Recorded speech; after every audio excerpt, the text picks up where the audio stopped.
Welcome, everybody. Not welcome back, not at all welcome back, because this is the first episode of the Life Story Podcast. My name is Charlie. We have my friend Josh here. Hi.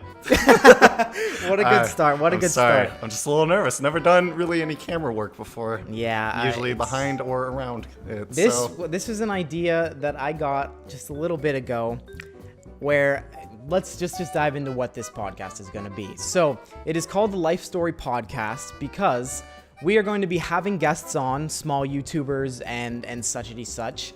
And we're going to be telling their life story. It's pretty self-explanatory. Next week, I'm just going to go ahead and drop the news. We have Gag Strategist from YouTube coming to us live. Not live. We wish we were live. But we're having Gag Strategist. You guys know him. I'm sure you do. He's coming on the podcast. We're going to have him on a Discord video call, and we're going to just get to know him as well as we possibly can. But I thought that we should go ahead and start off with me and my co-host Josh here because we've known each other pretty much our whole lives, but there's a lot of stuff we don't know about each other, which we hope to uncover. And so this is going to be the Life Story Podcast for the two of us. So I'm Charlie. Let's do a toast to Sunny D. Everybody, we've got it in our nice wine glasses. Sunny D. A toast to the Life Story Podcast. Cheers. Here we go. All right, we'll save the rest of that for later. Gotta savor every drop of that golden, delicious Sunny D. Sunny D. Good stuff. Okay, so before we jump into it, I just want to say this is sponsored by EPC, which is L's production company, and he is our showrunner here today. We have him over here. This show would not be possible without Mr. Elliott here. And EPC is making student projects through initiative and dedication. And they just finished up their first project, A Human Idol. Second project, sorry folks. And we're going to be, they just finished it up, and it was really good. There's some really cool cinematography stuff in there because the whole thing is one shot. No, I mean, not like Birdman. Like it's literally it's like a play. It's sitting there and it's one shot. And there's some really good acting moments there. So yeah, go check that out. Thank you so much, Elliot and EPC, for sponsoring our first podcast. All right, let's jump into the Life Story Podcast. So how are you doing today? I'm doing all right. A little nervous. A little nervous? Like I said earlier. Not quite used to being recorded. What's going through your mind? I mean, I'm so used to like writing stuff and being behind like a computer, I guess. And so having to be like on the spot on. Yeah, because I agree with that because my channel is so heavily edited. Like I want to get it down to a T where it's like there's barely any pauses, but this is going to be kind of a challenge because learning how to kind of fill in the silent beats and not have the awkward moments, but obviously they're gonna be there. No matter what. Gonna try for not having any awkward pauses, likes, type deals. All right. Like that? Like that, exactly. So yeah. We have our soundboard, which you probably cannot hear. We've got a little Roblox, which I don't know if you can hear, but that's irrelevant. It's just for our own pleasure. You guys like some stale Vine memes? How about a little bit These nuts? Hey! Got him! Ooh, yeah! Comment these nuts down below. Enter for a chance to win a free iPhone 5. Win a free of these nuts. Ooh. Ooh. Okay. Do you want to go ahead and move into the game before we dive into the life stories of each other? I think we should. Okay. So, explanation time. We are playing a game. It is called what's yours? It's Indiegogo versus Change.org. So I have looked up a certain amount of fake and real Kickstarter type crowdfunding projects, and Josh is going to have to tell me whether he thinks they're true or real or not. I mean, true or false or not. And he looked up change.org petitions, right? Yeah. And I have to tell him whether I think they're real. Change.org is a petition signing website that never has really gotten anything. Yeah, unfortunately. There we go. All right, why don't you kick us off? All right. Let's play a game! So my first Change.org petition, real or fake. To Donald Trump, make the... Sorry. Sponsored by B-Movie? Just kidding. Shout out to Jerry Seinfeld. To Donald Trump, make the women in government wear skirts. Women were never meant to wear pants in any professional setting. Studies show that pants can lengthen menstruation, the period, upwards to 3 extra days. Women in government should have their minds free from any mood swings and rash thinking. By requiring women to wear skirts, you can make sure our nation doesn't have any unneeded input from crazy women. Oh, okay, what? There's no way, but also there's totally a way for that to be real. There's some stuff. Oh my gosh. Let's see what Jerry says. He'll have the answers. I agree, Jerry. Ow. Okay, I'm going to go ahead and say that's 100% real. That is incorrect. It's fake? It's fake. I know. Okay, I'm proud of my writing here. Yeah, that was what got me. That it sounded so, you put work into that. Good job. All right, that's 1 point for Josh. Yeah. All right, here we go. This is a Indiegogo campaign that has raised $56,000. What? And it is one man who wants to make one potato salad. And if you pledge $20 or more, you get the Potato Madness Pack, which is you receive a potato salad themed haiku written by the guy, your name carved into a potato that will be used in the salad, a signed jar of mayonnaise, and the potato salad recipe. And you get to hang out in the kitchen with him while he makes the potato salad. True or false? See, here's the thing. I've heard of the potato salad Kickstarter. Uh-huh. I think it was one of the most successful Kickstarters of all time. Okay. And I think the reward tiers were something like you can have a bite or something like that. Okay. Or he'll send you a picture of the potato salad with hand signal. I don't have labeled whether these are Indiegogo or Kickstarter or okay. not, so... You know what? Based on that knowledge alone, I'll say it's real. It is real. Good job, Josh. All right, there you go.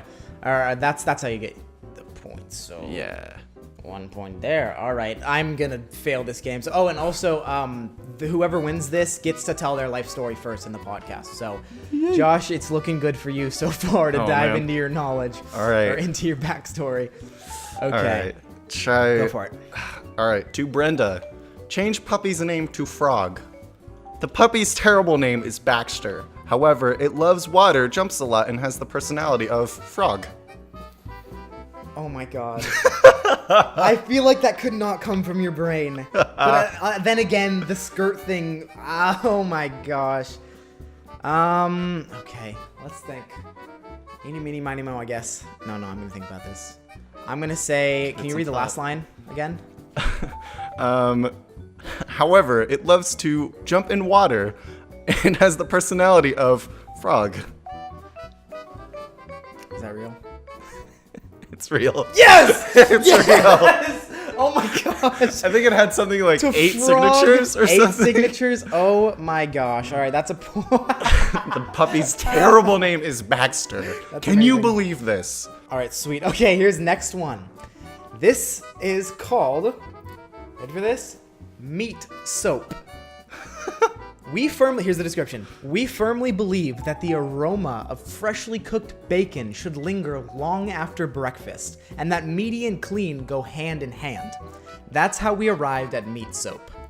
By using animal byproducts that are typically discarded as main ingredients in bars of soaps, we are looking to change minds about what clean means. Meat soap, real or fake? Yikes. Meat soap.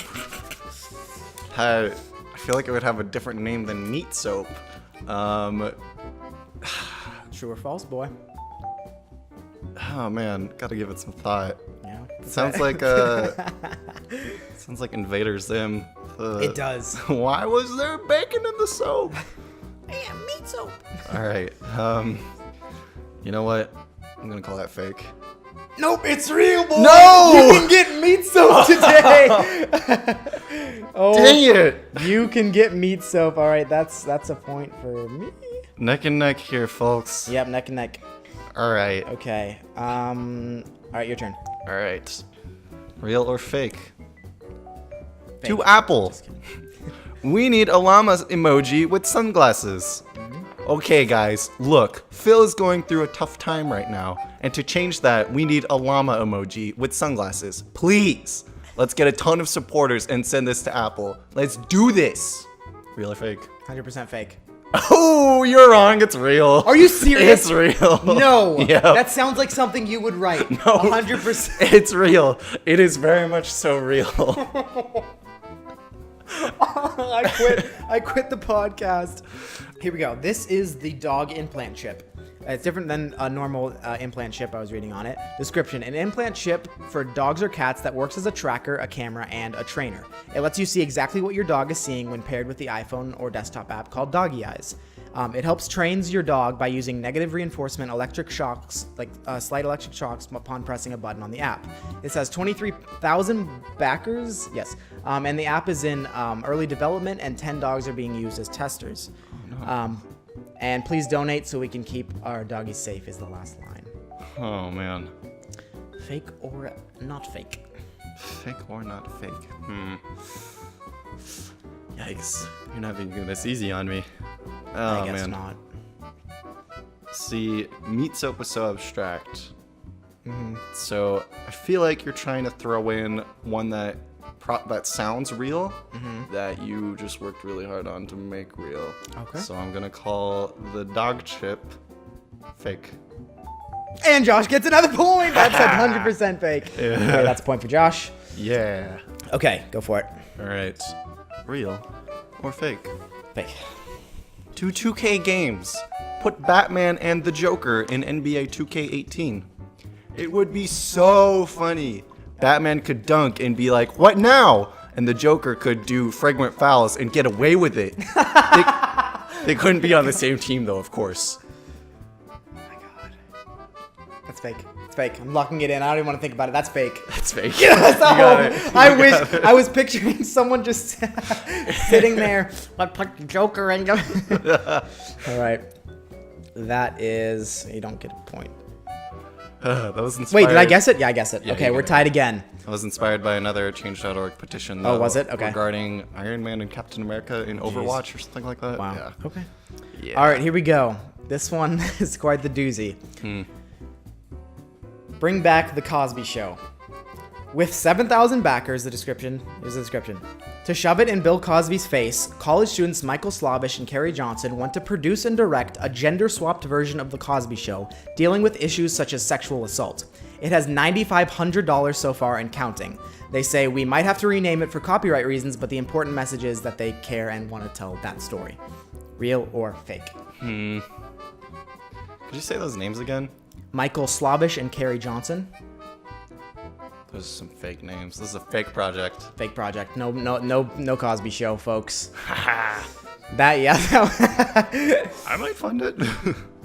Okay, that is a point for Josh. You are in the lead.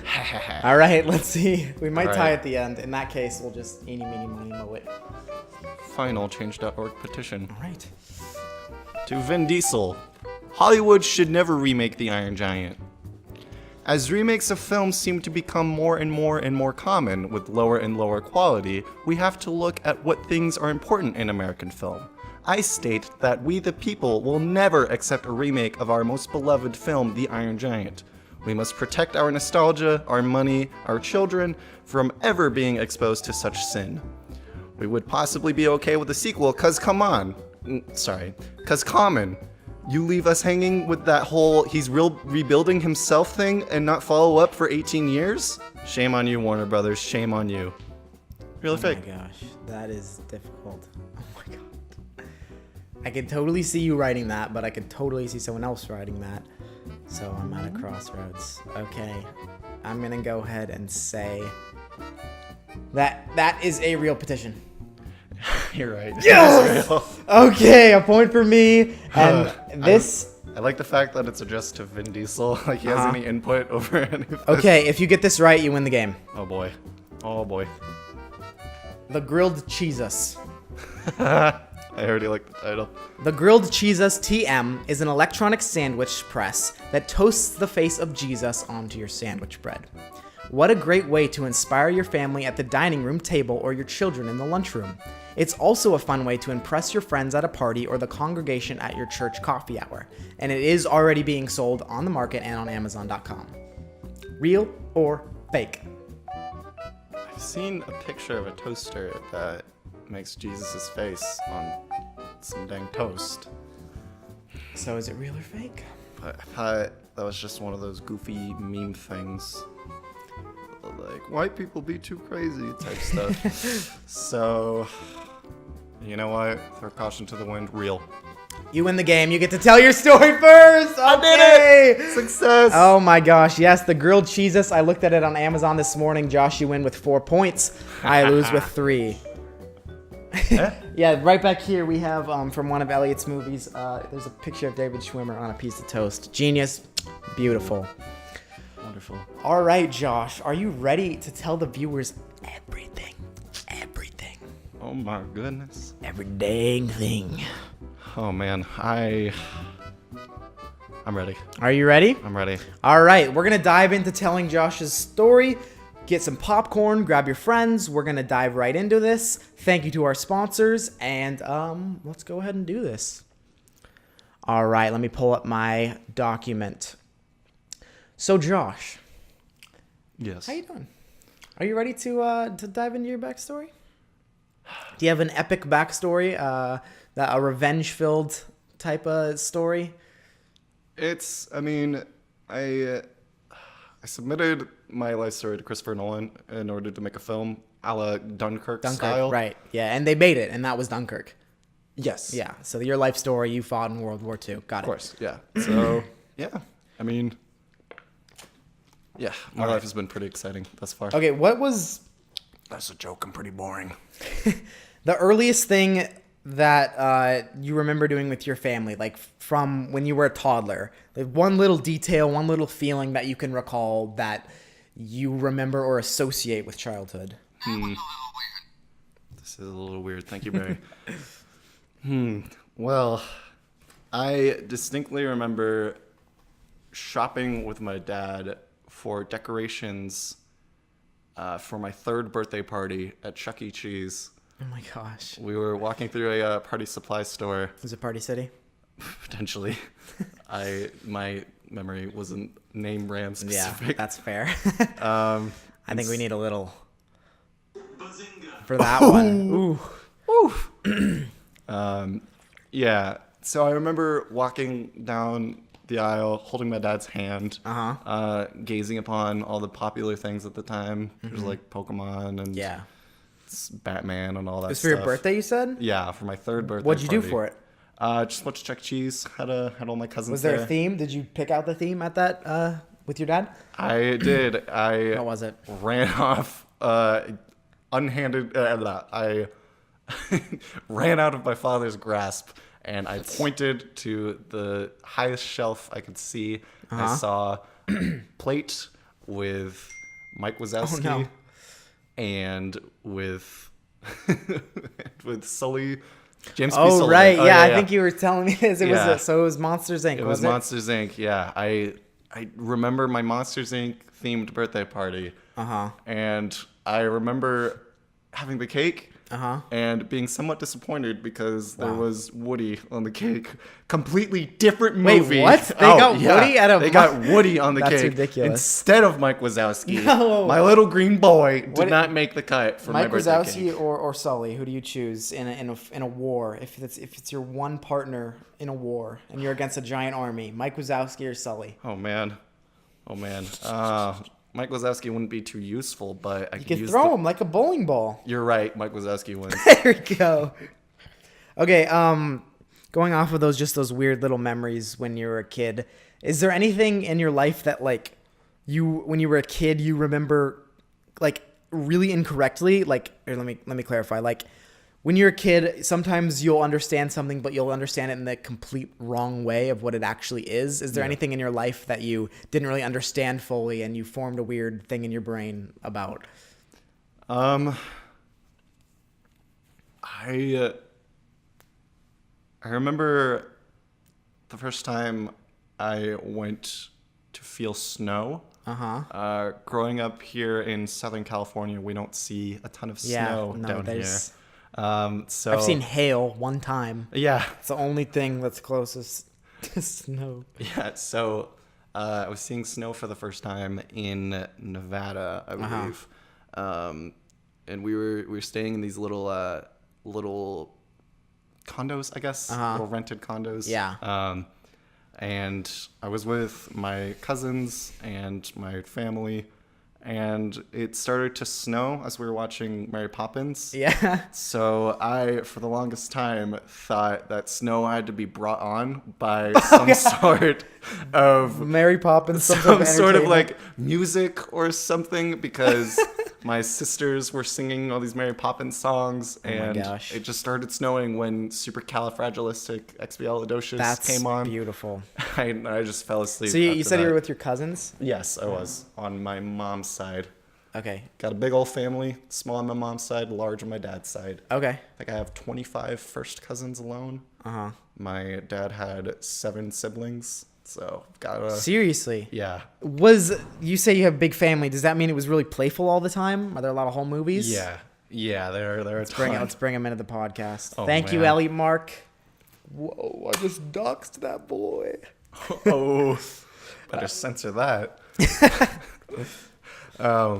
Yeah. It was very, very playful. I remember switching who my favorite cousin was. Oh, really? Like, Yeah, I every remember other time meeting with them. I remember I had like ranks of friends when I was a kid, and my dad would always ask me like, "Is anyone moving up the ranks, or is anyone?"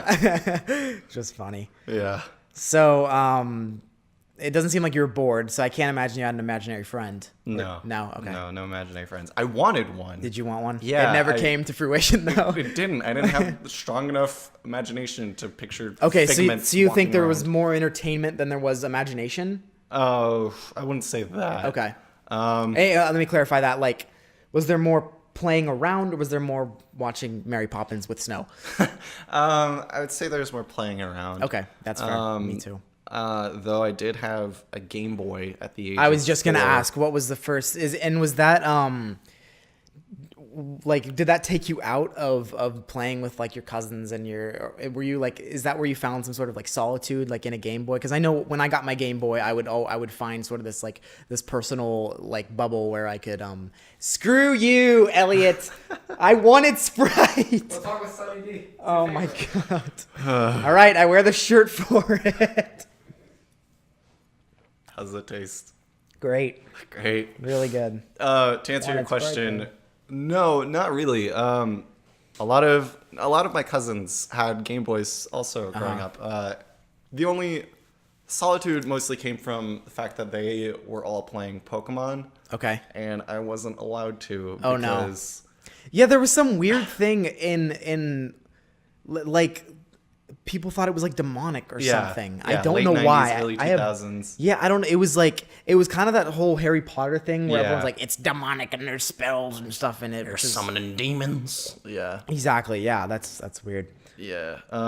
So I was watching all my cousins have a blast with their little Pokemans, and I never could.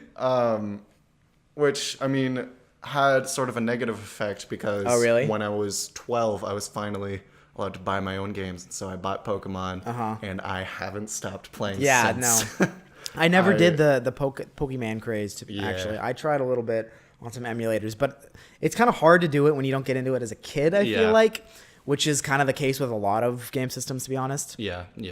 So, a little deeper, do you ever remember, like, still staying toddler, like, do you ever remember, aside from being upset and, like, having tantrums and stuff, do you ever remember feeling sad? Yeah. Okay. Yeah. Because, like, I feel like your emotions are not as formed when you're a kid, but when you do feel them, they're, like, they're bigger than you think they are. Yeah. Yeah.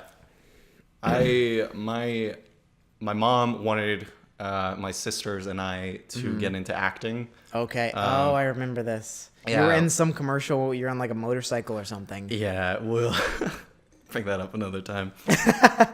Excuse me. But yeah, my mom wanted us to get into acting, sort of improve our public speaking and stuff like that. Yeah. in no fault to my mom, though, I don't think it was good for my overall health, because I remember just sitting in the car, driving all the way out to LA, playing my Game Boy, and waiting for casting calls and such, and then going in there, giving my all, and then just not getting any callbacks or anything like that. That's the thing with stuff like that, and like, because I go to an art school and there's the acting conservatory and stuff, and like we even have teachers that they've spent all their time putting it into acting, but it's all about that callback, and it's always. But my girlfriend actually did some acting. Oh yeah. As a kid, or at least she auditioned for some roles, and I think it's very anxiety producing too, because as a kid, you're sitting in the waiting room and you're. Funny enough, I will tell a little. I know it's not my turn yet, but just a little thing. Go for it. This is what this podcast is all about. Exactly, Banter back and tangents. forth. Yeah. Well, I did background acting for a while. Yeah. Like you could see me in a couple movies. Like I could show you some stills, like Water for Elephants. Yeah. I'm in a little like 1920s get up in the corner of the screen at one point. Looks like a little sailor boy. But yeah, even that, we found this stupid agency that was like, we have to audition you and get you headshots for background acting, which in reality, you don't need lessons and you don't need anything. You could just take the headshots yourself. Yeah. But there was this one time where we went to this audition and we had to read the stupidest lines, and it was just like so scary and overwhelming for like being 6 or 7 years old. Yeah. At that point, I just sort of got used to it. It just became sort of a thing. Like every other week, we would go out to LA and I would have to pose with some Campbell's soup or something like that. Yeah. I viewed it more as a chore than I did like a responsibility. Did that produce any anxiety with like that carries over to later in life or now or? Yeah, it was always. My mom afterwards, she would chalk up the me not getting the part to, they just want the kids who look like they're 4, and you're, it's too bad, but you're too tall. But don't worry, we'll find a role for you some other time. This one just wasn't for you. Right. But that sort of just created a lot of false judgments that I had for people. Yeah. Like, I'm too kind big. I'm too. I stutter too much. Yeah. And they don't like my glasses and stuff like that. I feel like totally if you're arbitrary, gonna but PSA, if you're gonna get into acting, wait a little bit until you have some self-confidence formed before you do that. Of course. Whoa. Uh-oh. Popular people over here. Yeah. Your memory starts forming better now. You're getting into 6 through 10 age. What's your overall association with that period of time? Like, boil it down to a sentence. Starting to not give a crap. Okay, that's fair. Yeah. That's when I sort of started to accept my differences. Quick tangent. I am a huge fan of like superheroes and comic books. Always have been. Dressed up as Iron Man when I was 4 years old. I have that picture. I know that little Josh pic. Little boy. Nobody knew who I was. I got some C-3POs. I got some because that's pre like Marvel being a cool thing. Yeah. That's like pre MCU, pre Iron Man. Yeah. Well, what year would you have done that? 2003, I think. Okay. Yeah. So like you're barely cutting into the first Spider-Man series. Yeah. So barely. Yeah. So that's funny. Hipster Josh, circa 2003. I liked it before anyone else did, everybody. Yeah, but I remember staying up just so I could watch reruns of the XMen, and XMen is just my favorite thing ever. Good stuff. Yeah. It's always just like somewhat touched me as a child. Did you cry in Logan? I did. I wept. I can imagine. I still get teary-eyed each time. But so good. But yeah, I remember especially the character Beast. Uh-huh. For those of you who may not know, Beast is just this giant blue furry like Sully from Monsters Inc. In a sense, yeah. Just like hulking monster, like super strength, the giant claws, snarling teeth. But he was the X-Men's like tech guy, and he was like their strategist, and right. he was the best scientist of the team. Right. And so I associated that with, I've always been tall, like my whole life. I've always been like a foot taller than everybody else in my class. Yeah. And so I would always get all these comments like, "You're so big, why don't you do sports? Like, what sports do you do?" Yeah. Tried basketball junior high and hated it, so. Yeah, I did too. It's not my thing, boys. No. And so I put the association together that if Beast can be this like giant monster, but be the X-Men's like tech guy, then I don't have to worry about me not playing sports or Yeah, exactly. That I being a love big that. I deal. love how like people like can find such inspiration from the littlest things, and like it wasn't even like a mainstream thing for you, Yeah. which has probably made it so personal to you now. Which is Definitely. awesome. Yeah. Yeah. So okay, so you like stuff that not everyone likes. How do you present that to a social group?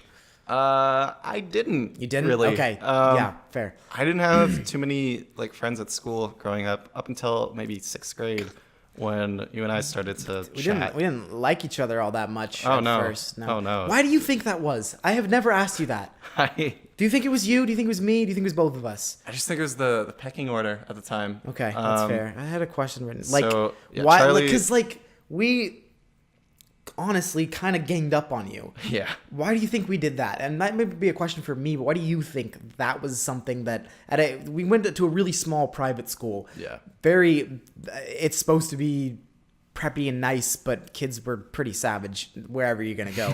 Yeah. So why do you think that was? Well, I was an outsider at the time. We're a year apart academic wise. Facts. I am in college and Charlie is a senior in high school.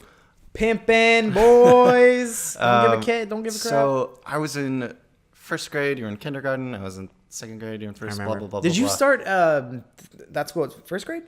Yeah, I started in 1st grade. That's right. Yeah. So I'm just this dude walking in, strolling up. Didn't really have any friends in my class because it was primarily a bunch of girls at the time, and We don't talk to women. we don't talk about no Women. But yeah, being in 2nd Women. grade, still have that sort of stigma against Yeah. being friends with girls and all that. So I When you're that young, you're like, don't talk. I sort of just kept to myself at Yeah. lunchtime and everything. So I think that was an easy opportunity for a bunch of like really close friends in 3rd grade to just sort of swoop in. Yeah, because it wasn't personal. You weren't like you didn't have No. a vendetta against us. No, we didn't not really at have all. one against you either. But then we become best of friends. But I mean, obviously that's the way the life goes. But like, why do you think specifically 3rd grade, 4th grade we're at each other's throats, but then 5th grade we form like the best of friends group? Like, I think it was the It's time just- apart. So yeah, okay. So the way our school worked is Right, because recess was at different times. yeah, K through 3rd grade had its own sort of block of time, and then 4th through 6th grade had its own segment Right. of recess. And so we didn't really we weren't seeing each other as much. Okay. And then by the Yeah, you time kind of just need like to step back, I guess. by the time you moved Sorry, up my to throat is secondary elementary, we sort of just took some time to process wait a minute, why do I have to not like this person? Yeah, why yeah. is this a thing? Which kind of happens like time is like they say, time heals all wounds or whatever. Yeah. It works in that scenario, I think, because you step back and you realize I was being an a-hole and type of thing. I mean, we're young, probably Yeah. not that sophisticated of a thought, but I was being a big agree. old hipster nerd at the age of 6. So, what personality changes do you think you went through at that time, for the good or for the bad? I was very vocal about my feelings when I was 10, 11. I started to sort of to become my own person. But at the same time, people weren't really thrilled with me being that kind of person. Yeah. Kids so are that was savage, dude. yeah. Seriously. That was my first sort of exposure to passive aggressive bullying, I would call it. Like I said, kids like my Like, My girlfriend Penny, she goes to this, or she went last year to, at our school, one of the blocks, they went to the elementary school across the street to teach them writing. And she told me they were so mean, even to the like high school students. Like, and like, they're kids just have no filter. There's no filter, and that's good to some extent, of like innocence, but it's like tear people apart so easily. Yeah. So yeah, I get what you're saying though. But yeah, just stuff like oh, you read comic books? That's funny. Like, type I feel bullying. like over the course from like 2000 to like now, there's been such a shift in nerd culture becoming cool culture, which is so awesome. Yeah. Like you can talk to some. I mean, not everyone. Everyone's still gonna call you a nerd. Still, it's like, I mean, some people still might, but It's like a badge of honor now. Yeah, exactly. Like you're talking about, like you can, if you're in on what comics you're reading now and stuff like that's it's hip and it's jive and it's real and It's with the cool kids. Yeah, exactly. So what did you want to be at this point when you grew up? Yeah, I wanted to be a policeman for a while. Really? Just because I was taking martial arts lessons from like 1st grade to 6th grade. I remember that. Yeah. Yeah.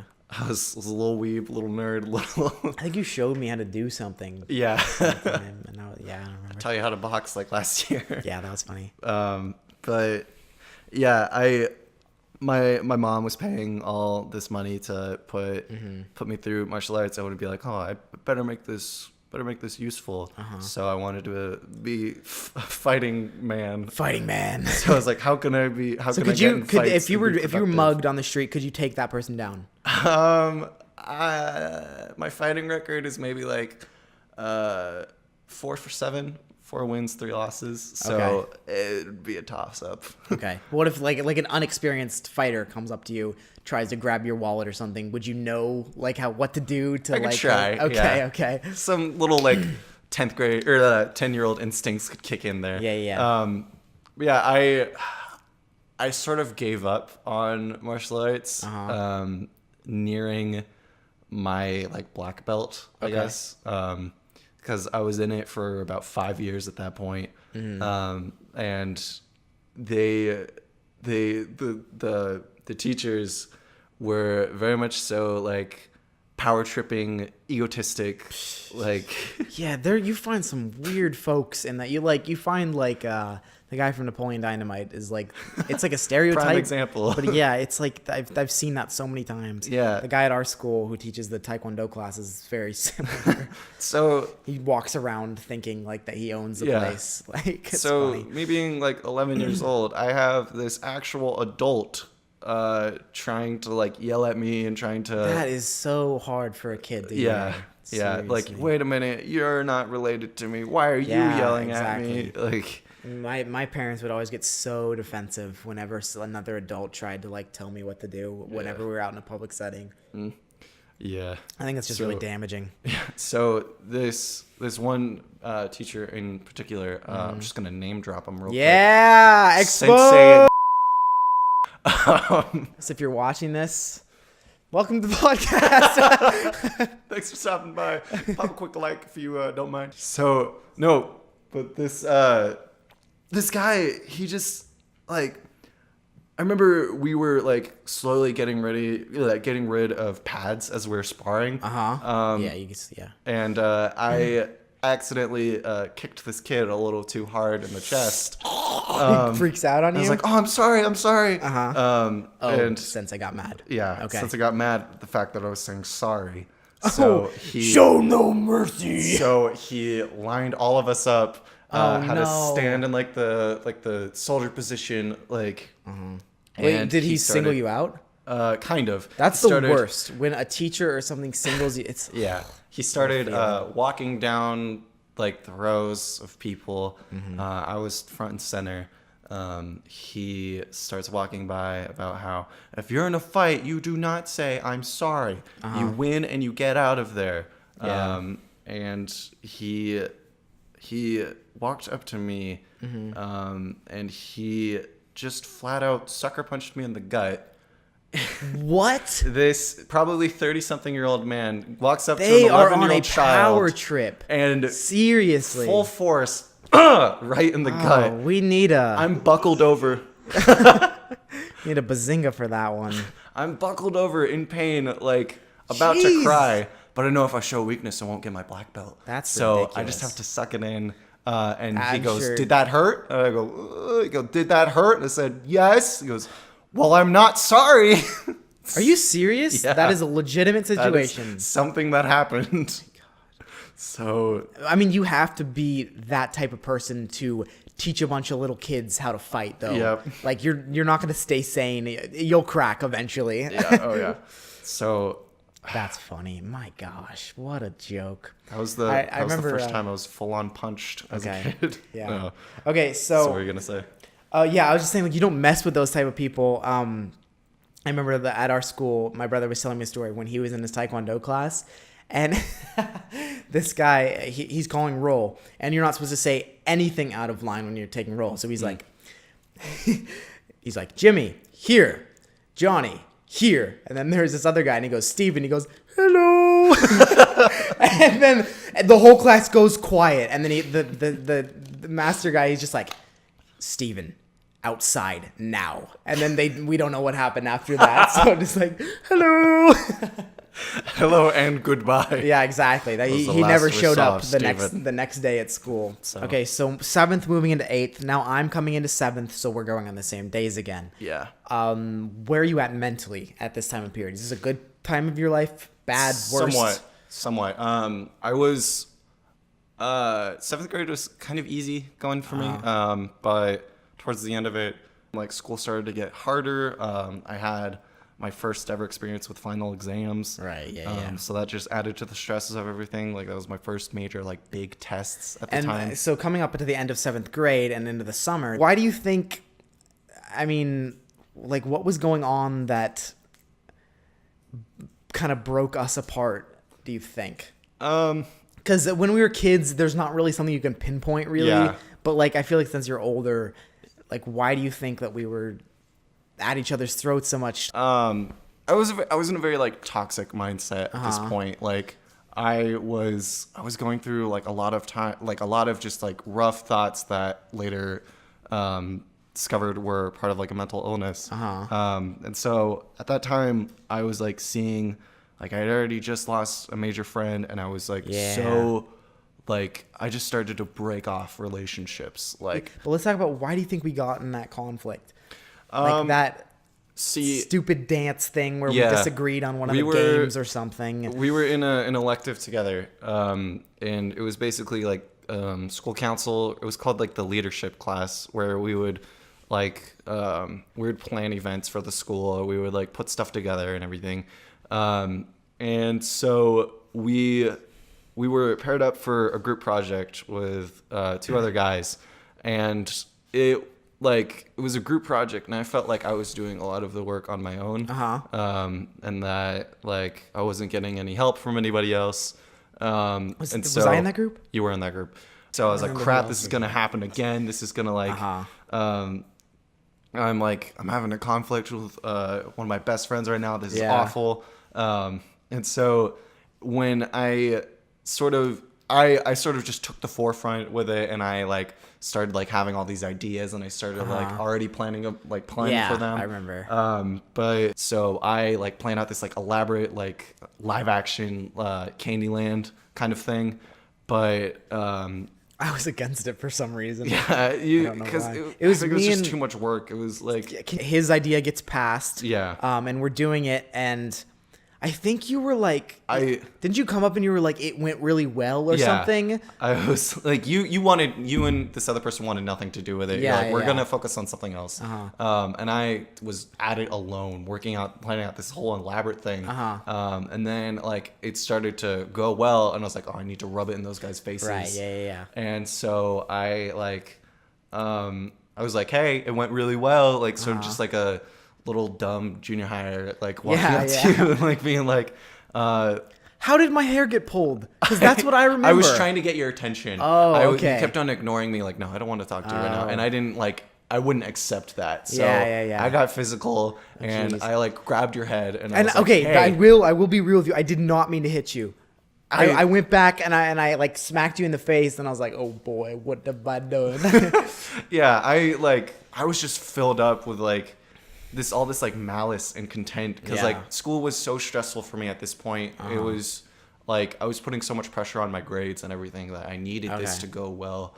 And I needed like, we had a report or like a sort of like just like 1-page thing, like describing our experience with the whole thing. And so I wanted to make sure that like, yes, this went well and people should acknowledge that it went well. And so I like was very like fed up with, like not getting any help with this project. In hindsight, it was just me like freaking out, being a control freak over everything. It's all good. All right. Well, okay. So I leave the school and you're left like, cause I do remember we were good friends and you were part of the reason why I didn't want to leave. Right. And stuff. And then I leave. And so what's school life like after that? Does it get worse? Oh, much worse. Much worse? Okay. Yeah, I started coming into blows with teachers and everything, like, because this school, like, teachers don't need their credentials to teach there. Yeah, so it's just pretty much just a bunch of moms. Some of them are, like, there were some really good teachers. There were, of course. But, like, it was some bad ones. Yeah. So I started to, like, feel resentment towards my teachers and stuff, and I started to, like, act up in class. And then as a result, like, people were like, "What's up with Josh? Why is he like this? Right. Why is he talking back and everything?" So I started to like lose friends as a result. Right. Okay. There were some like consistent friends that I had. Yeah. Because we were still friends at this, but I wasn't really in contact with you because it was adjusting to high school life. Busy, school situation.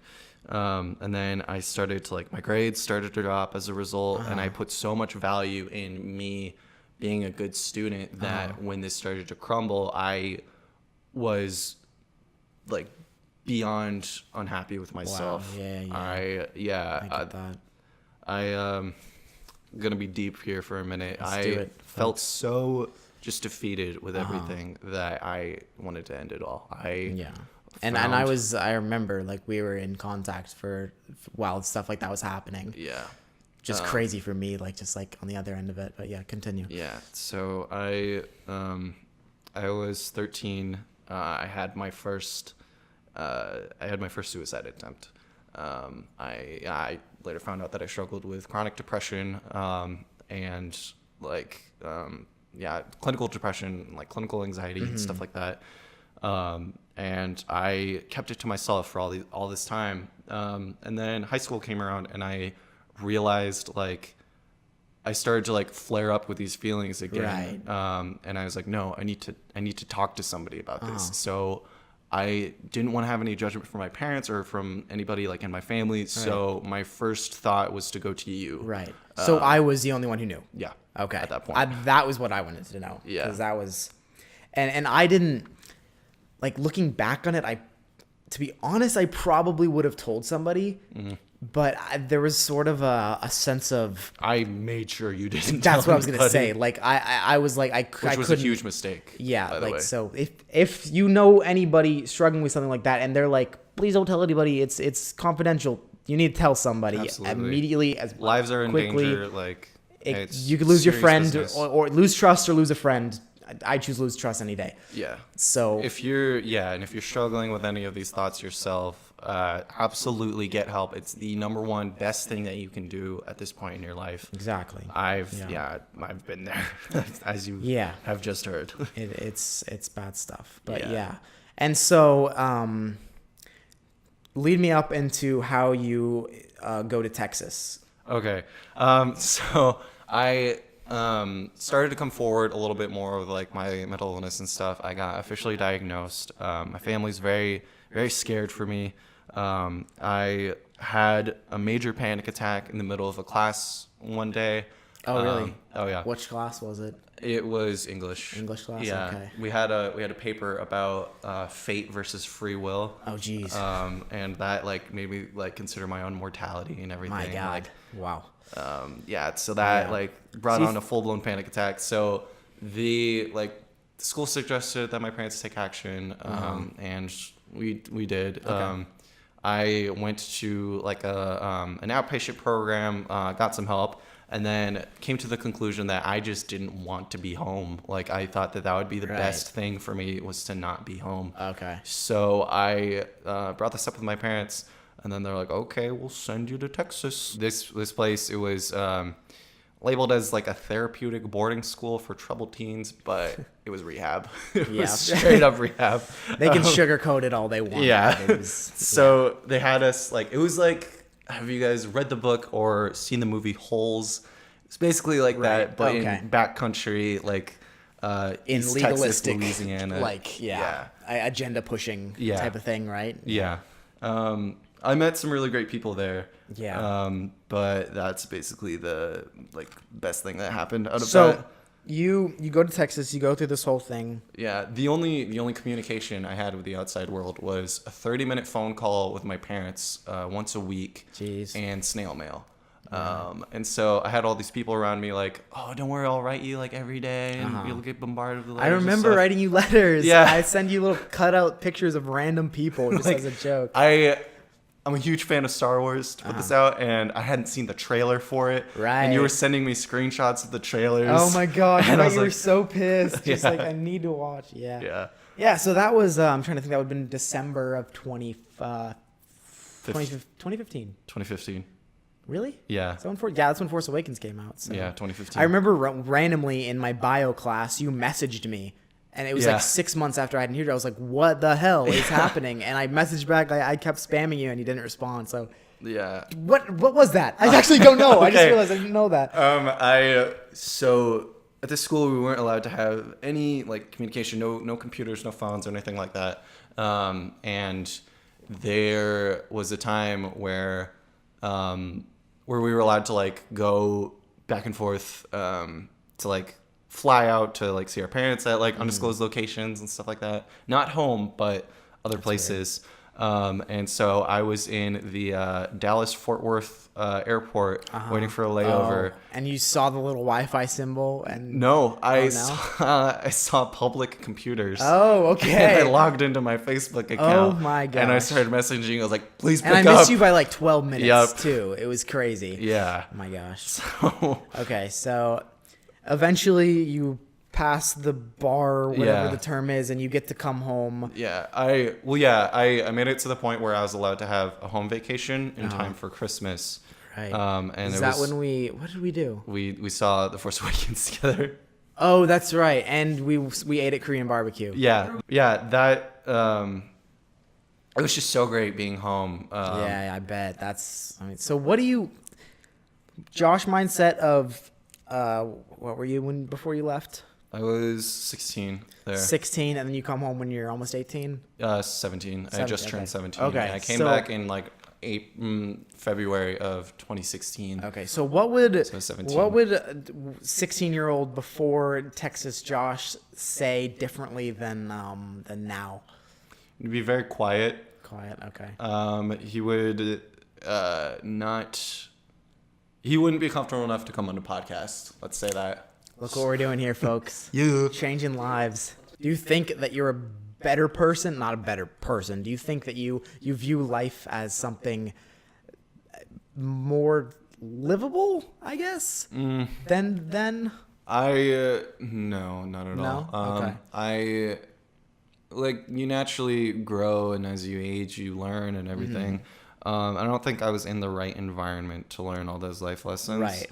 I think I would have rather had my family around me and everything. Do you think and just that had gone to a different school Yeah. instead of gone to a different state in rehab? Do you think that by doing that you have been able to grow from it though? Regardless, I've grown. Not for the better, I would say. Okay, that's fair. It was very detrimental to my social life. I came back and I had I could count the amount of people I could talk to on one hand. It was like you and two other people. Yeah. It's hard to break that news to a person who usually just wants to play video games with you or something. Yeah. Yeah, no, I get that. Yeah, so I came back. I wasn't talking to anybody. I was just seeing movies. And Do you think you're more level-headed? yeah, I'd say so. Okay.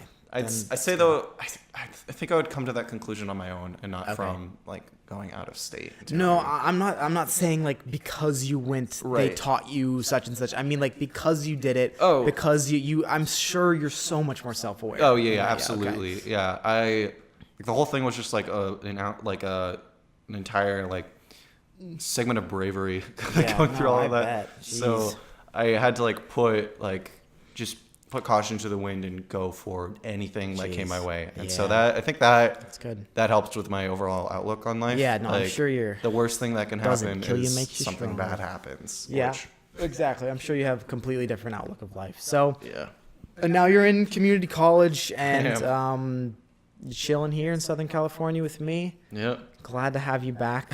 What are you hoping to do after college? I would like to help people out that were in my state of mind. Right. I mean, like, the age of like 14, that alone 15. is such a positive for all the crap that people go through. Like, just being able to pass on that, like even if you helped one other person with that, like anything I've been through, if I was to help someone else through that, like I feel like it would be worth it. Like, just like, I mean, I don't know how you feel about that, but just like it's good. And not like the stuff that happened was good, but just like a positive that you can take from it is that you can help other people.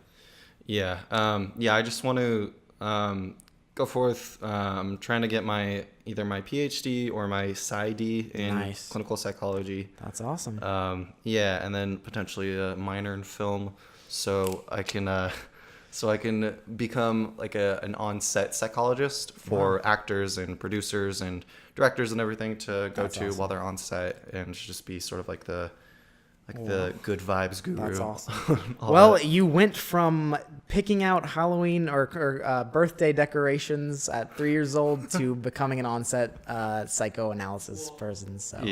So crazy boom jump to that. Boom. That's Josh, everybody. That's me. That's I'm my glad life that you story. got to learn. That's his life story, the Life Story podcast. You went from step 1 to step a billion forever. I'm going to use the restroom, and then we're going to dive deep into who I am. That's crazy, Charlie. Whoa! We'll be back. And we're back, everybody. About to delve into my personal life stories, just so you can get to know me. Oh my god! All that much better. Are you ready to go deep into your psyche? I don't think I am, but let's do it either way. This podcast does not. Are you good? On that note, Charlie, how about we talk about you? Okay. So, sum up your life in 5 words. I wish I wouldn't have. Yes, it works. Okay. But in all seriousness, I liked that question that you proposed earlier. Okay. You good? No, but just continue. Okay. I'll get back to being good soon. All right. What is your earliest memory? All right. Okay. I remember when I was like probably 2, we lived in this house for like 1 or 2 years. It was just my older brother, who's 2 years older than me, who's almost 2 years older than me, and my mom and my dad. And I remember being really scared in our bedroom. Yeah. And so when I was like 2, like just learning to walk, I like got out of my bed and I crawled behind like the bed, like the thing that your mattress is on, like the bed frame is what it's called, not the thing that the mattress is on.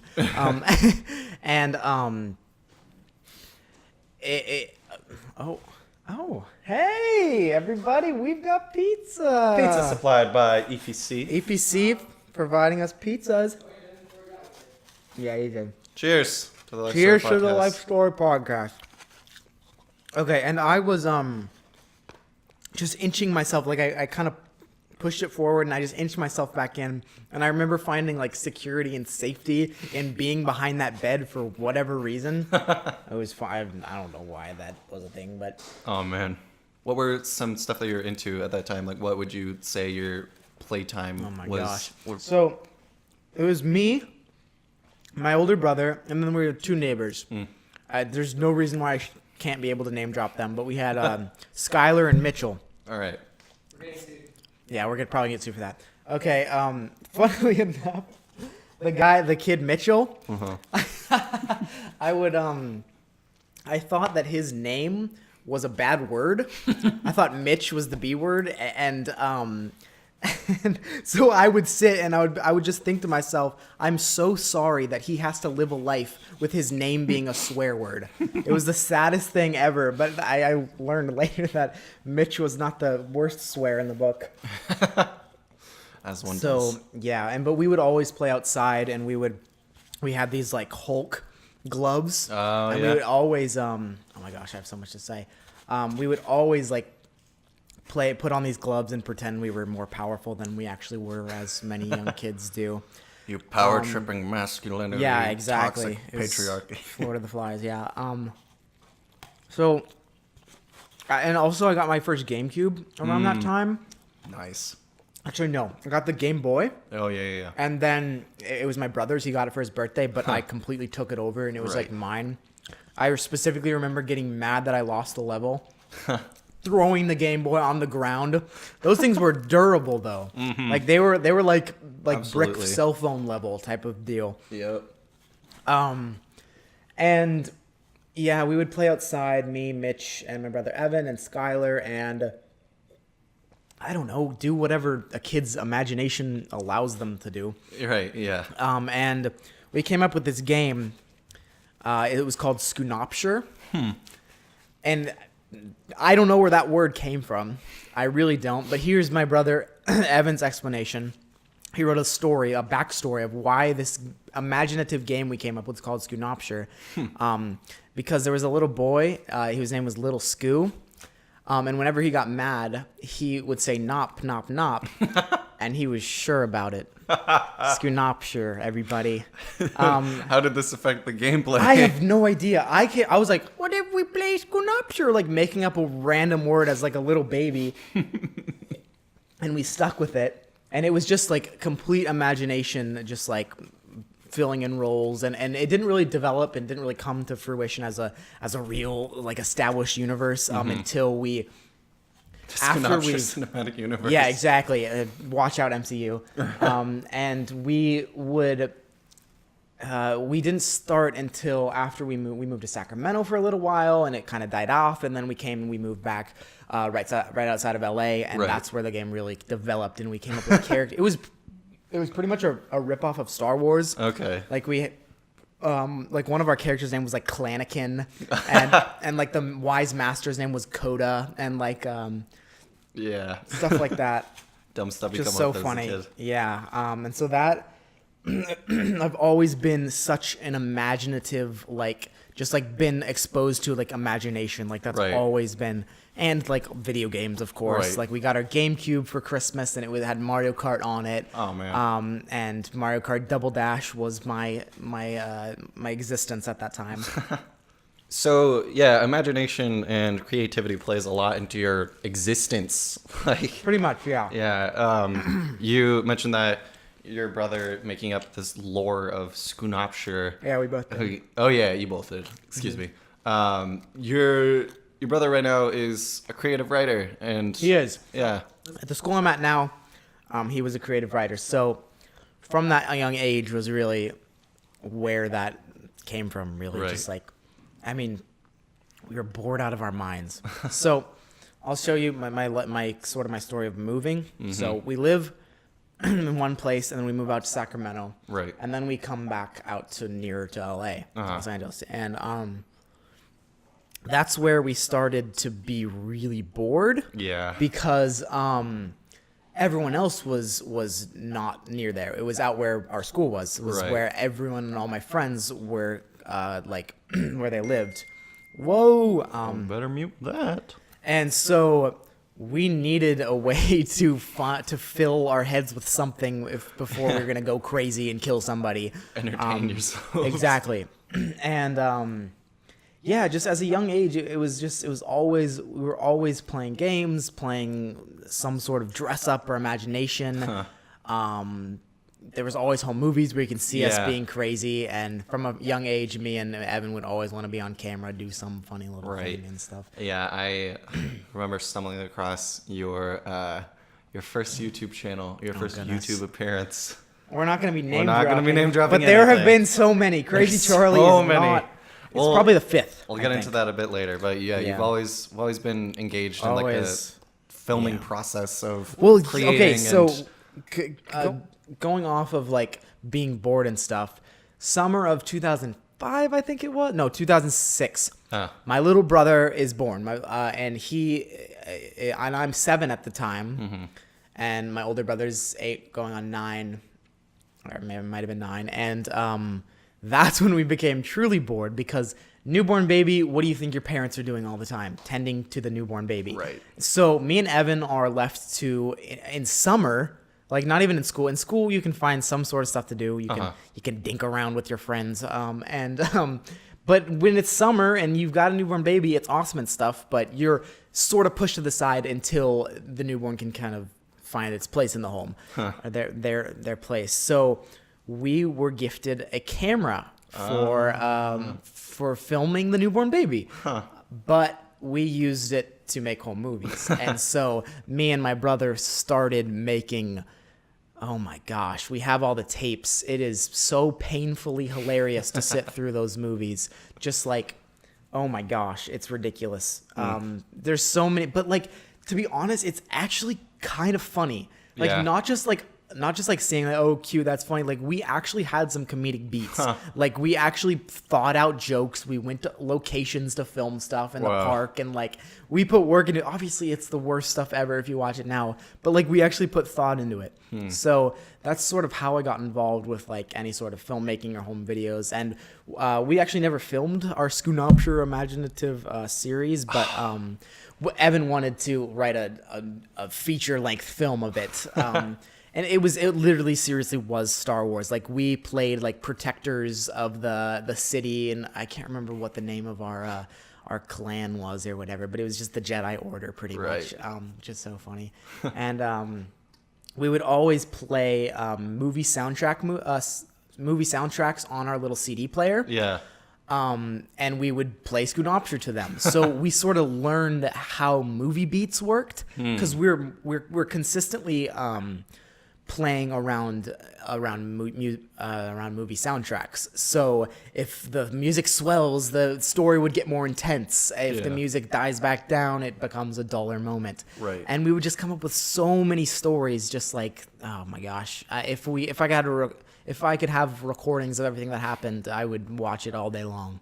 It's crazy. Nice. So was that something you've always like from a young age, were you thinking like, when I grow up I want to make movies? Not at all, really.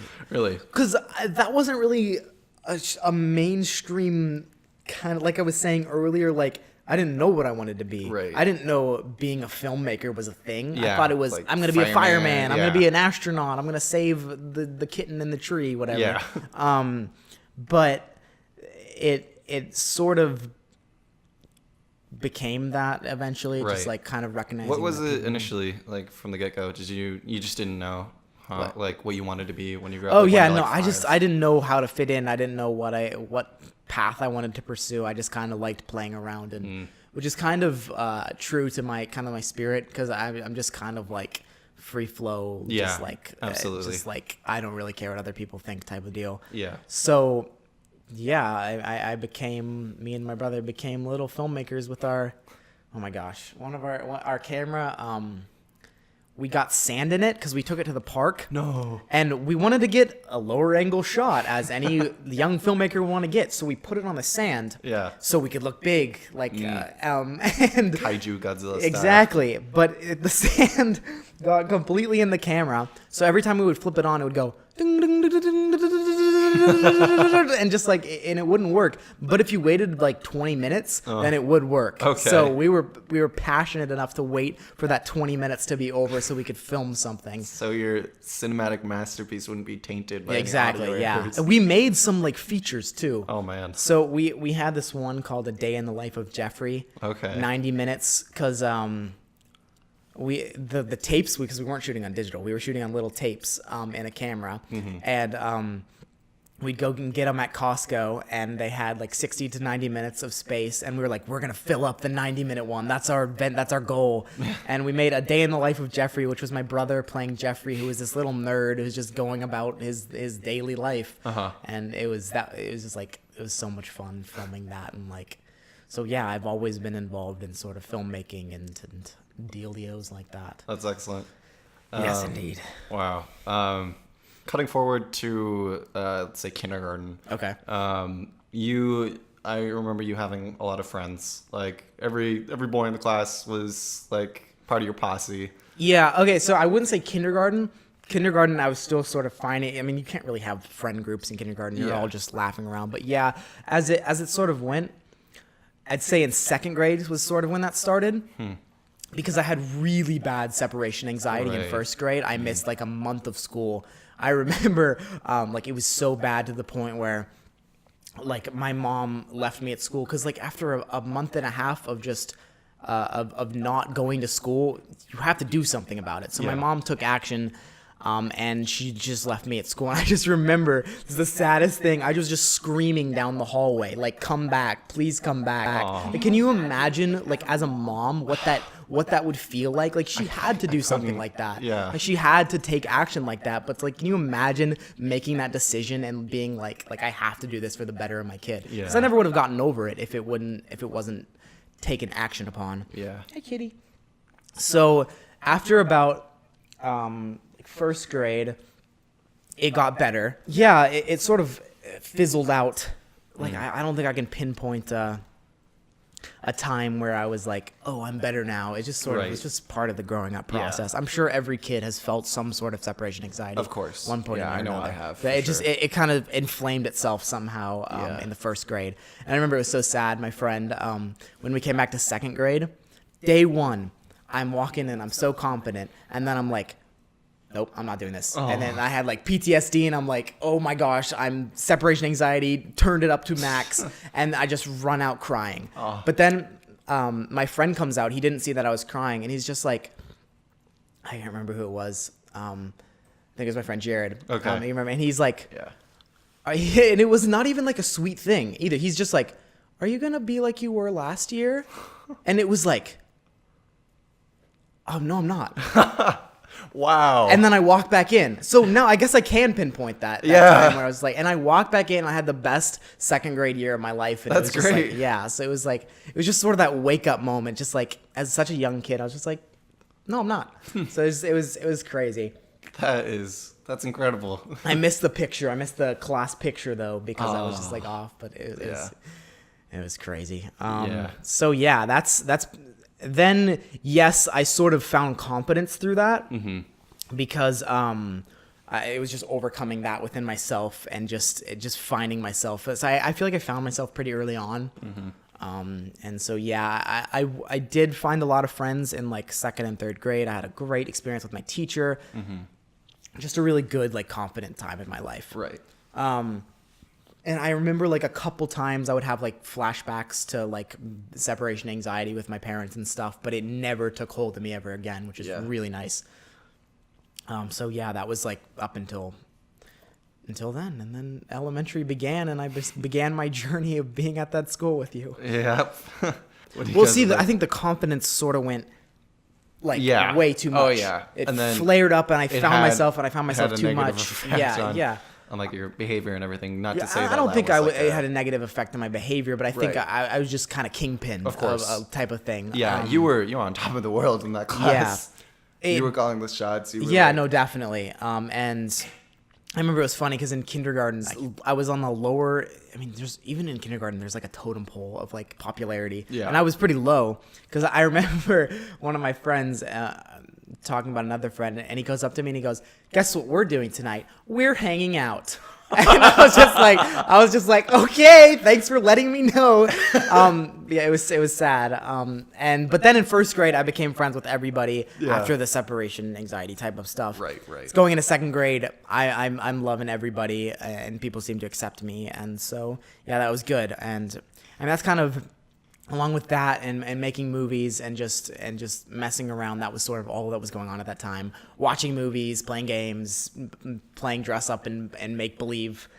let's go through, say, like 3rd grade through 6th grade. We'll sort Third of grade like to 6th grade. Okay. make it like a bigger leap at this point. Okay. So you like you're more confident in yourself. But at the same time you're sort of like starting to like ease down with your sort like of like big, ego, huge I guess. personality. Yeah, I guess. Not an ego, but Probably just not like your boldness. I remember specifically, me and the same friend Jared from I was talking about earlier. We knew that one of our friends was like a chronic liar, and so we decided we were going to set something up to call him out on it. Yeah. So we started talking about, both me and Jared were playing Super Mario Galaxy at the time, and we loved the hell out of it.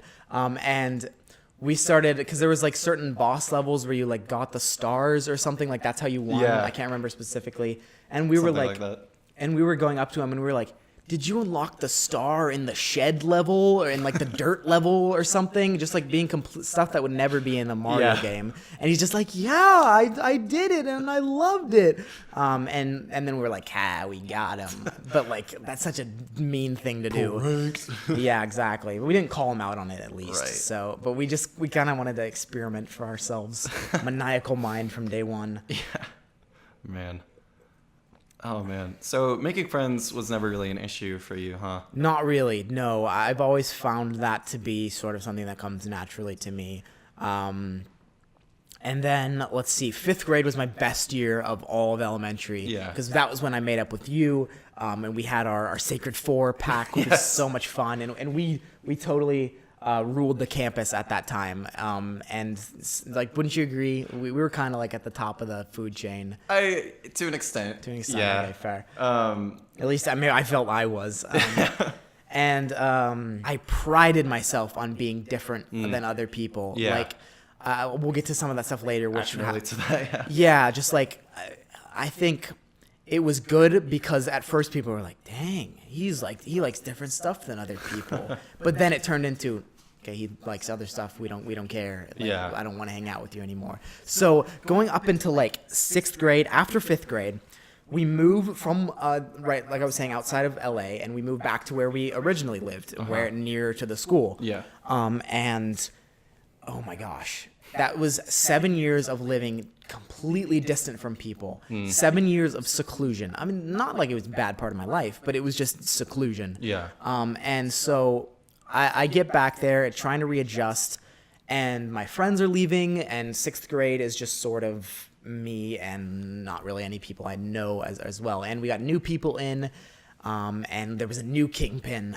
And he sort of, him and this other guy sort of took over for my role because my confidence level was really low at that time. Yeah. Because I was moving and I was trying to find some sort of security because it's a new house. We lived with my grandma for 7 years. Yeah. And so we were trying to find I was trying to find my voice and I was trying to find myself, and through that my confidence was really low, and people at school sort of targeted that and took over. Then I mean, of course, it wasn't really a mean thing, Right. like, because there was new kids, they were trying to find their voice as well. I wasn't having as loud of a voice, and I just sort of fell down the ladder. Yeah. And that's where my switch of like, I'm better than people because I have a lot of friends, went to, I'm better than people so I don't want to talk to anybody. Yeah.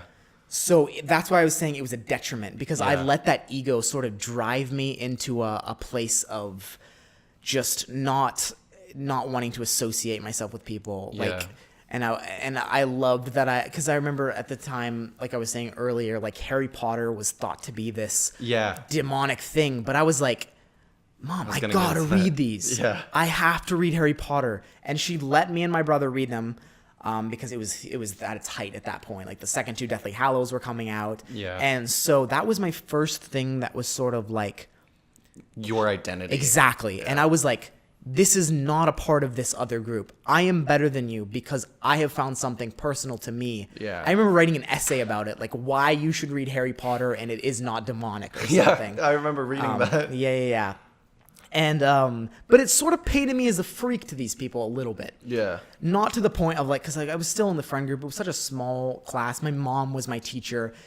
everything was put in place for me to have a comfortable environment, but still I didn't have one. So 6th grade was probably the worst year of elementary school for me, because it was sort of that height down to that and plateaued. At the same time, you were losing a lot of friends in your class too. Yeah, like literally they were leaving the school. Like, and then like I was in the secondary school, and like so yeah, like the Sacred Four, as we called it, our little broken. friend group. Yeah, like 3 members just out. Yeah, exactly. So that's 5th grade.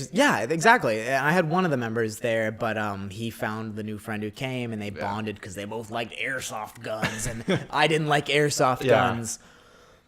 So yeah, that was sort of where my confidence, just like sort of my presence around other people, I think, mellowed out. Yeah, I think I was sort of a bad influence at the time in 6th grade. Yeah, because we would hop on Skype. We would like play Toontown every now and then when it was still like an actual thing. Right. And you would like complain about being in 6th grade and everything, and I would just sort of like respond with like, oh yeah, you're way too mature for them. Like you like. That's the thing, because that's like what you'd be even so my much better in mindset 7th now. grade. Like even when I'm hanging out with my friends and I'm not loving everything they're saying, that voice in my head is just like, don't you remember you're better? Yeah. And it's like, it's a bad voice to have. It's like a good thing to figure out how to mellow out in your head. So yeah, moving into 6th grade, moving to 7th. 7th was a lot better of a year for me. And I was playing I'm trying to think.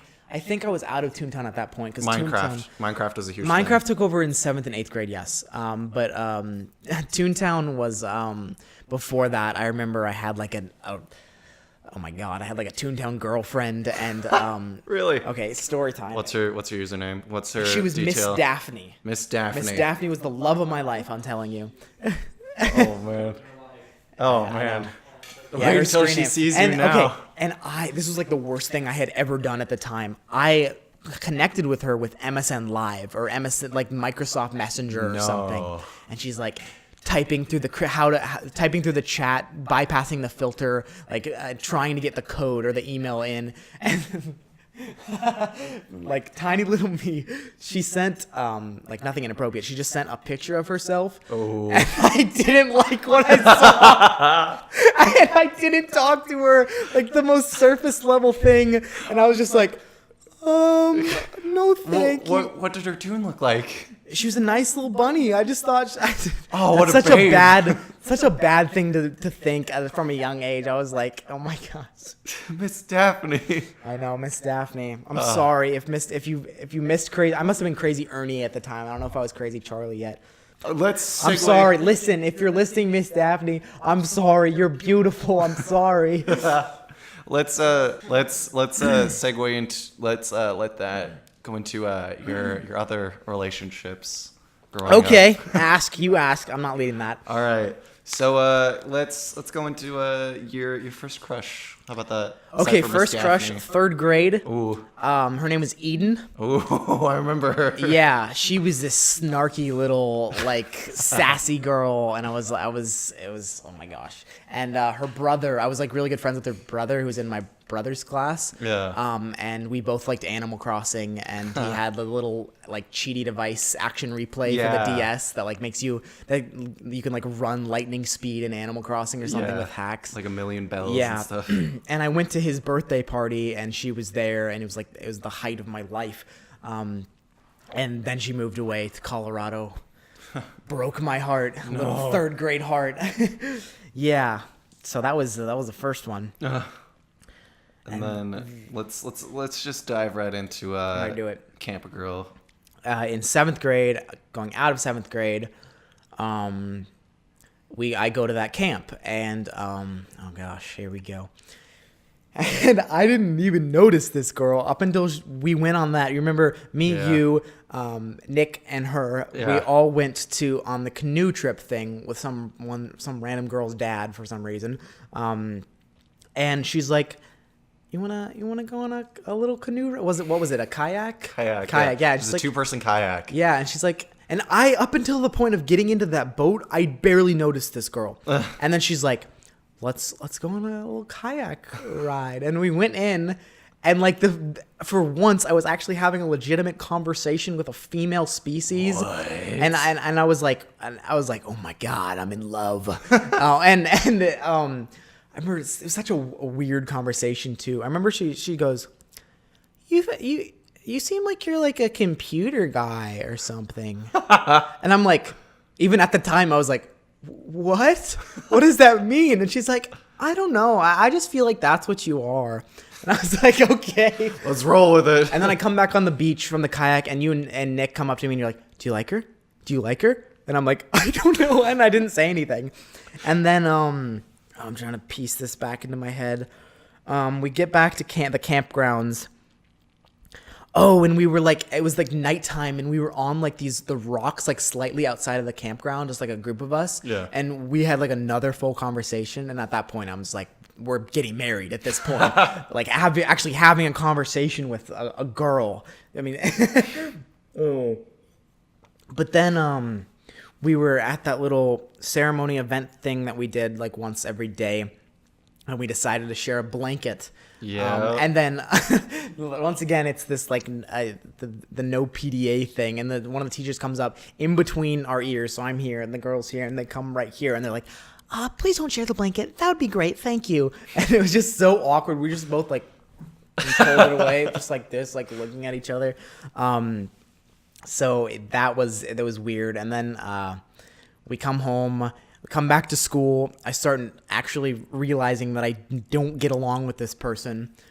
And then one time at lunch, she like held my hand, and it was like the weirdest thing. Yeah. That was weird. And that was like sort of the like cutoff point for me, because I was like, what am I doing? I don't even know this girl. I don't like hanging out with this person. And then one time we were in I don't know what we were doing, but I went in, we were sitting next to each other, and I was like this, and I was like, I'm going to be sly. And I moved my hand like on her shoulder. And then one of the leaders comes up, and he's just like, yeah, he like starts like, he like puts his hand on my back, and he's like, that'd be great if you didn't do that. Like, cause of course the school is so strict, no PDA. And that was a realization, like, what the heck am I doing? And so I just didn't talk to her for the next 2 months, and it just broke apart. Like, I didn't say anything to her. Ugh. Oh my gosh, that was the cringiest part of my life. Meantime, I'm heavily into Minecraft, so it's just like the cringe level is like. I didn't get into Roblox. Don't worry, everybody. No Roblox. That was never a thing. Too old for that. Anyways, let's get into the whole like Minecraft career. Okay. Oh my god, so much. So you that was like your first step into becoming like a gaming YouTuber. Yeah. So you'll never find these channels. I mean, I bet you will, but kitty. So I start one channel, and it was just a bunch of crap on it. But then I decided, because I watched a bunch of YouTubers, I'm like, I'm going to figure out how to record a video. Mm-hmm. And I recorded myself playing like a Minecraft map or something, like a downloadable level. Yeah. And I kept doing it, and I had my friend on it, and I was like, this is pretty fun. Yeah. And it was, oh my gosh, I'm sure I recorded with like Bandicam, and like it was like 480p, like box format. Yeah. Edited on Windows Movie Maker type of deal. And then it just sort of skyrocketed from there. I eventually ended up making another channel, which I actually like thought was gonna take off, and it capped out at like 120 subs though, even though I uploaded like 2 videos a day. Yeah. And it was, but I figured out like the technical stuff, like despite the content being really bad, I figured out how to set up a mic and set up a webcam and record my screen. So that's where sort of like my technical knowledge came in. And in the meantime, we're still making movies with me and my brother, and we're upgrading to like a little bit higher level. Yeah. And we're editing you were them. So excited when you got and we had a YouTube show. Yeah, we had a YouTube show. And it was comedy, and we would do sketches, and there's actually some funny stuff on it. Lip syncing stuff. Yeah, just like despite its cringe, it was just a bunch of fun being a kid. And so sort of my filmmaking love skyrocketed too, because I got really into visual effects too. Yeah. I would like follow tutorials online about like just the I don't even know, just like Harry Potter spell effect Yeah. or something. And I learned it, and I learned After Effects and eventually Adobe Premiere Pro and Final Cut and iMovie, all that stuff. I mean, I didn't move on to the higher stuff till later. I was stuck with iMovie for quite a while. But yeah, going into 8th grade, that thing with the girls done, and then my brother starts learning guitar, and I get jealous. I want to start learning guitar. Yeah. I don't do it very much, but he gets good at it. And my friend Nate, he was always, whenever we would do like songs and stuff, he would always be drumming along, doing that. Yeah. And he started playing drums and doing like drum lessons once or twice. And then towards the end of 8th grade, he says, my brother Evan says, why not start a band? Ooh. And I was learning piano at the time, which I hated Really? practicing. I mean, I like playing the piano, but I hated practicing and going to the woman's house to teach me piano. Oh, yeah. It was the worst. I remember I dressed up as Harry Potter for Halloween. You did. When we hung out, but before that, I had a piano lesson in my Harry Potter outfit, so I was a wizarding boy. But yeah, it's sort of that band came to life because my brother wanted to start something. We didn't really know what we wanted to do, and he's like, "You can sing. I'll play guitar. Nate will drum. You can play some keyboards." And we're like, we should get a bassist. And so I was like, I think I know somebody. Yeah. And in our math class, which you were in, there's a girl named Kendall, and I invited her to be a bassist in the band. Yeah. And we did our first practice. We were really bad, of course. But actually, that wasn't actually that bad, to be honest. And we recorded some songs. We put them, actually, they are on Spotify. They are. And they're not too bad. I mean, we recorded them with GarageBand. Of course, they're going to be bad, but like we were taking initiative and doing something. They were like put together songs. Yeah, weren't, it wasn't just like half-assed or anything. Yeah, exactly. But then this thing with this girl who's playing the bass, sort of a thing strikes up between me and her, because I kind of had a crush on her before.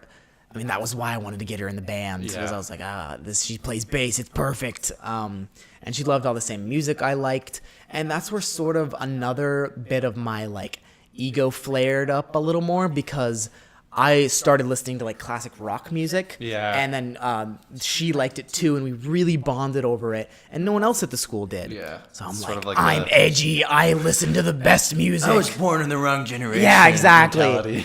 Well, I mean, of course, I still love that I'm music. 13 and I love the Rolling Stones. But, yeah, I mean, of course, I still love that music, but like, it became sort of an ego thing of thinking I'm better because I listen to them, which I feel like that happens to a lot of people. But we started up the band. I won't say the name. And Nate was a really good drummer. Like he wasn't a sophisticated drummer, but like, cause he didn't like practice or anything, but he could pick up a beat like that.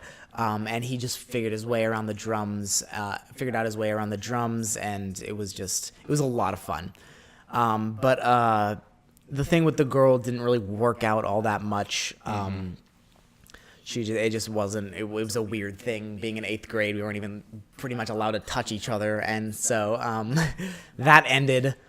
But let's back it up a little bit, because before that ends, I am wanting to stay at the school that we were both at. Yeah. Because I have this band. My best friend is there, who's in the band with me. The biggest crush is in a band with me, and we would hide in the corner of the school, just like away from people, because we're like, we're the insert band name here, and that's again where that sort of mentality came from, or at least was encouraged.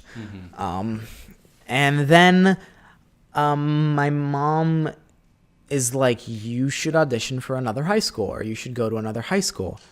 And my brother had gotten in. It's this arts high school outside of LA. And so what this school is that I'm at now, you pick what they're called the conservatories to audition for. And there's singing, there's dancing, there's filmmaking, there's cooking, there's all sorts of things.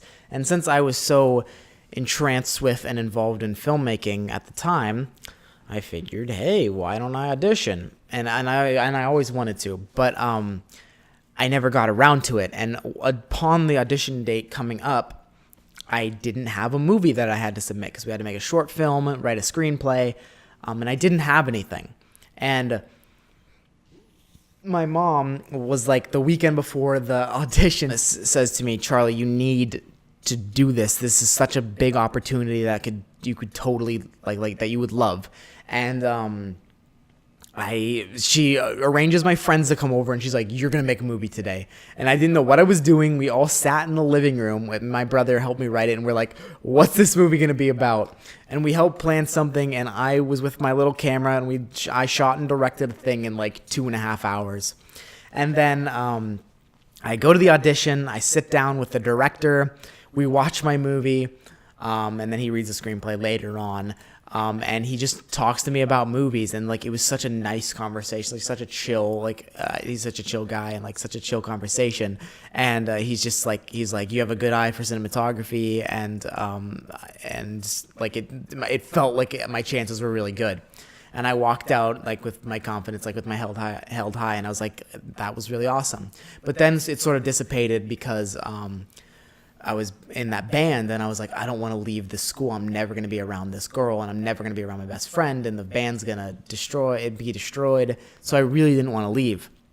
But then when that thing with the girl fizzled out, I was sitting one day, and it just popped into my head, and I was like, oh, actually back it up before that. I'm sitting at the table doing homework.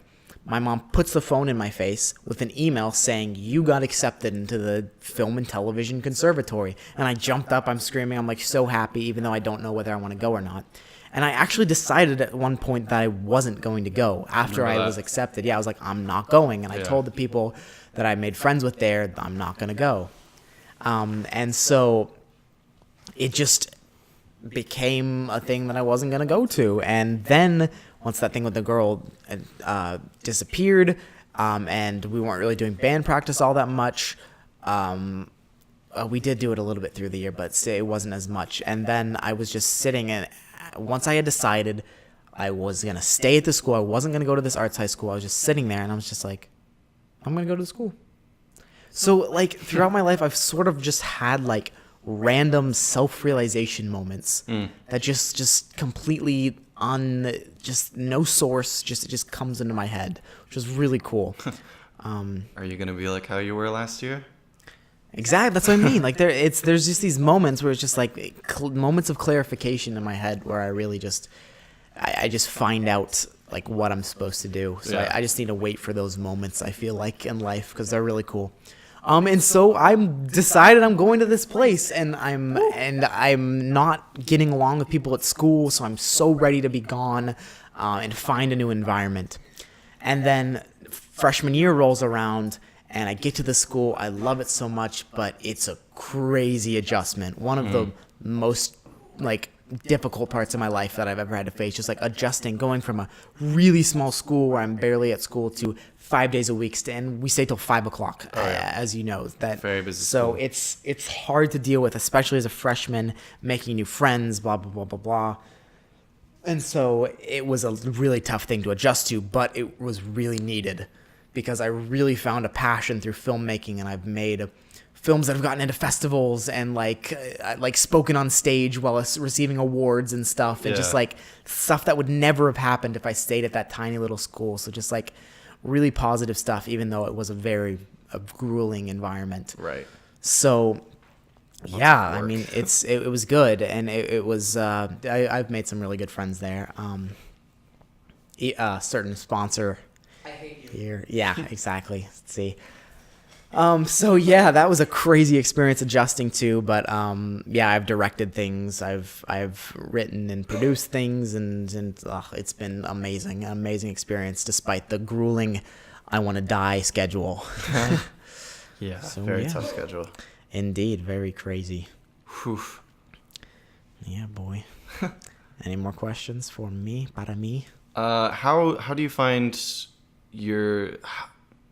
when you're in like your prime of working and being busy and everything, how do you find yourself coming back down to reality of being like, this is just a project, I need to chill, I need to relax? You don't? I do not. Oh man. It's bad. I don't sleep, and like I don't know if it's insomnia or ADD or something, but I get so like thinking about even planning stuff for this podcast. I didn't sleep for 2 nights because ideas come in my head and I just can't shut my brain off. So I don't usually come down until like late at night when my mind just finally rests itself. So yeah, no, I try to find times on weekends when I'm not working and doing projects to just do nothing for hours, which is really needed, but rarely ever given. Yeah. Rarely ever find time to actually do that. And like, I started my YouTube channel last year. We totally skipped over like me getting a job I work at Trader Joe's, and I got the idea to start up Crazy Charlie. Just I thought I'd throw up random videos because I'd played Toontown since I was 5. And it's like it struck, like it sort of took off a little bit, like not in the crazy sense, but since I had so many channels of like Minecraft and stupidity, never surpassing like 100 subscribers, it was crazy to like be growing and have commenters and like fans. And so that has been really, really cool. And here I am from 17, almost 18 years later. And I'm Crazy Charlie, I guess.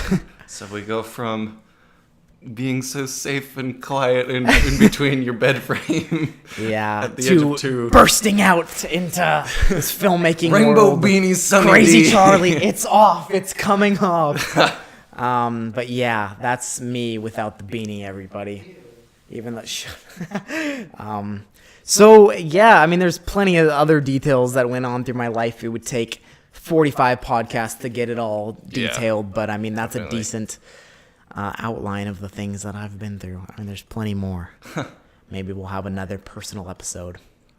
But yeah. Recap, closing thoughts before we end this? I guess my life has always been a spiral, as anyone is. So like our friendship has been, and just take what you can from other people.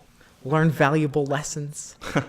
No, seriously. I recommend listening to everybody in your life. Just remember everyone is always going to be equal. And that's my inspirational quote for the day. Woo! Amazing. Wow. Great. So that was a podcast. My Life goodness. Story Podcast, episode That was 0. It's episode 0. This is a run, a trial, beta, alpha, whatever you want to call it. Yeah. Thank you to EPC for sponsoring us. Go check out their content down in the below. Comment what you liked, and make sure you look out. Gag Strategists will be here on the podcast, and we have some amazing guests coming up on here soon. We're gonna reach out and see if we can find some memeable people and some really great people. Do you have any closing arguments? Arguments. I'd just like to restate what I said earlier. If you or a loved one, is ever going that, no, dial now. If you or anybody you know is going through a hard time of mental illness or anything like that, seek out help. Talk to somebody, and try to get your life into a better place. You can trust people. Yes. Even if you don't think that you can. Absolutely. Yeah, and just, pay attention you deserve, to criticism. Yeah, exactly. You deserve help, anyone out there, and you deserve to be listened to, but you also owe the other people. Yeah. The other people deserve being listened to. Love yourself. Love yourself. Accept humble. yourself. Be humble. Sit down. Be humble. If you enjoyed, make sure to leave a little bit of loving and down in the like bar. Smash that like button. Smash those letters on your keyboard while commenting. If you made it this far, thank you very much. You're crazy if you made it this far, but I'm very proud of you.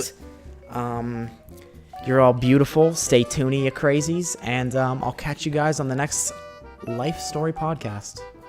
Dab on those haters. Goodbye. Take care.